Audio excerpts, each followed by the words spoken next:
When you're playing a two-player risk game, what you want to try to do is have 2 or more territories on each continent.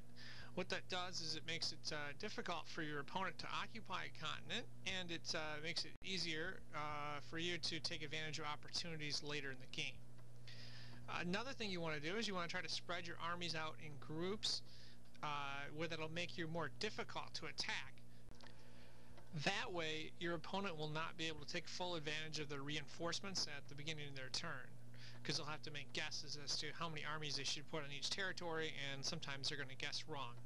So, for example, if I'm green and it's my turn to move, my best move is somewhere up there where it's not connected to previous territories held. I'd like to try to keep the territories I have in groups so they're harder to individually conquer in one turn. Another item that's very important is to try to minimize your opponent's reinforcements for their next turn. One of the first items that comes up in this chart here is territories. And territories are much more important in a two-player game. If we have them, we get more in reinforcements. If we don't have them, our opponent gets more reinforcements. So we want to try to maximize the number of territories we hold, not necessarily continents. Now, continents can be important because we get the extra reinforcements, but sometimes they can be difficult to defend with the number of borders they have.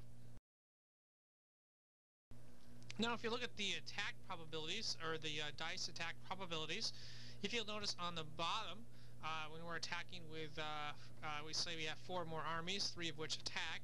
So the bottom right-hand corner, and our opponent has 1 dice. That's our best odds. We're going to win almost 2 out of 3 times.